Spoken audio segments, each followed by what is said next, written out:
21. Quando nós olhamos para esse tema, nós precisamos entender e confiar que Deus, Ele peleja pelos seus, Ele cuida de nós, Ele envia anjos para nos guardar e proteger. O texto diz: quando Faraó se aproximava, os filhos de Israel levantaram os olhos, e eis que os egípcios marchavam atrás deles, pelo que tiveram muito medo os filhos de Israel, e clamaram ao Senhor, e disseram a Moisés: foi porque não havia sepulcros no Egito, que de lá nos tiraste para morrermos neste deserto? Por que nos fizeste isto, tirando-nos do Egito? Não é isto o que te dissemos no Egito? Deixa-nos que sirvamos aos egípcios, pois melhor nos fora servir aos egípcios do que morrermos no deserto.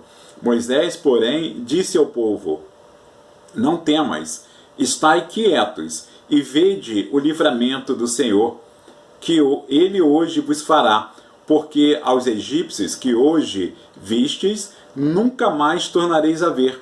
O Senhor pelejará por vós, e vós vos calareis. Então disse o Senhor a Moisés: por que clamas a mim?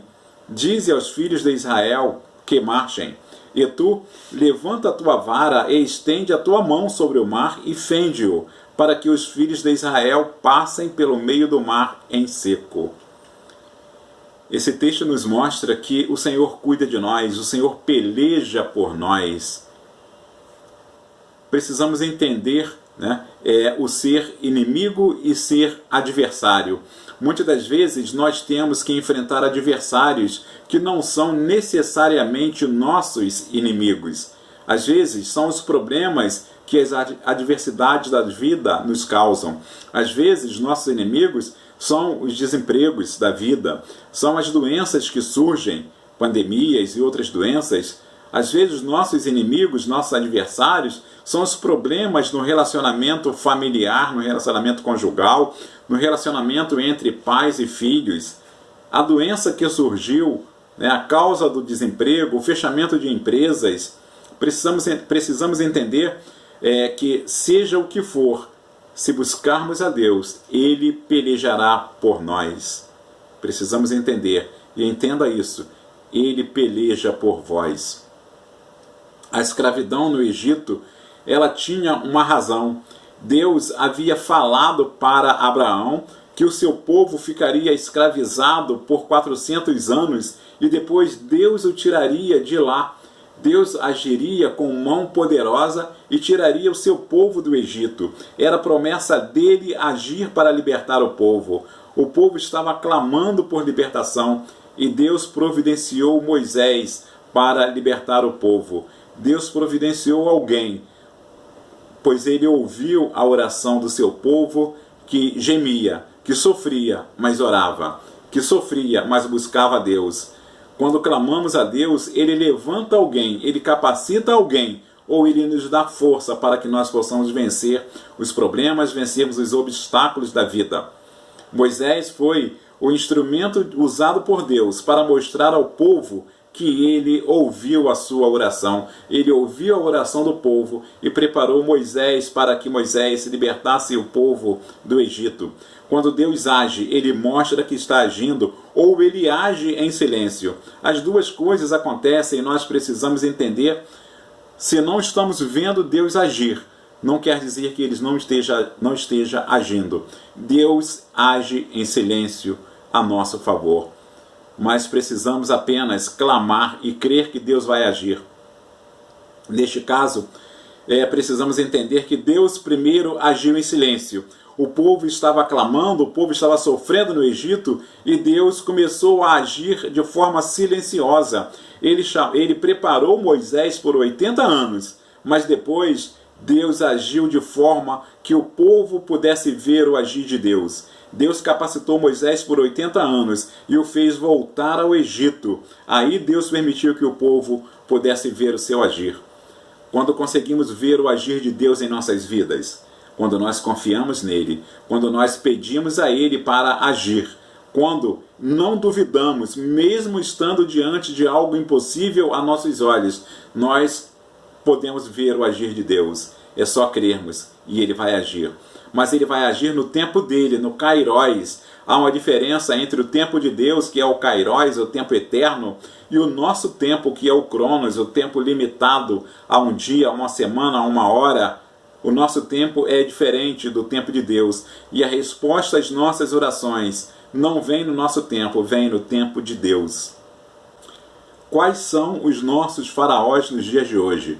Podemos considerar que os nossos faraós são doenças, são problemas conjugais, são dívidas, são drogas, são desempregos, são dificuldades no relacionamento familiar.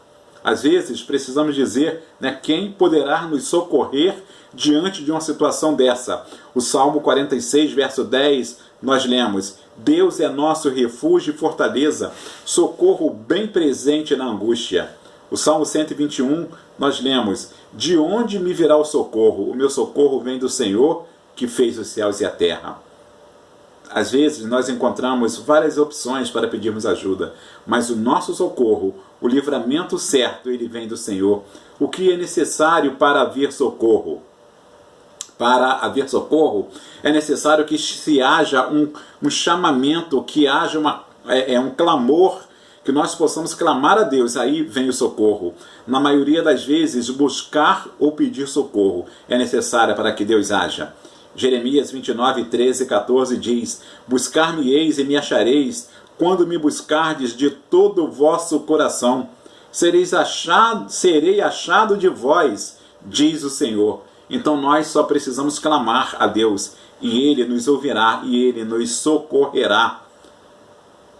Êxodo 14, 14, nós lemos: o Senhor pelejará por vós, e vós vos calareis. A nossa petição, mas os ouvidos do Senhor voltados para nós, é igual à vitória sobre os nossos problemas. Temos algo também tão importante quanto o verso 14. Nós lemos: agora estarão abertos os meus olhos e atentos os meus ouvidos à oração deste lugar. A nossa oração, independente do lugar onde nós estivermos, ela chega ao trono de Deus. Deus está com os ouvidos abertos, com os olhos abertos, atentos às nossas necessidades. Quando o difícil se torna impossível, aí nós começamos a ver Deus agir em nossas vidas. Há coisas que começamos a fazer, mas em um momento percebemos alguma dificuldade. Nós começamos a realizar algumas coisas, até mesmo sem pedir a ajuda de Deus, mas em algum momento ela começa a dar errada, e nós precisamos clamar a Deus, e Deus age. O nosso Deus é o Deus dos impossíveis. Os nossos problemas não são maiores do que o nosso Deus. Creia isso e você verá a glória de Deus. Creia isso e você verá o agir de Deus. Quando o difícil se torna impossível, Deus começa a agir. Nossa oração é que Deus realize o impossível em nossas vidas. Que nenhum mar vermelho impeça de realizarmos os propósitos de Deus em nossas vidas. Que Ele a todos nos abençoe. A todos nós nos abençoe. Que Ele nos dê uma semana de paz e de vitórias. Amém.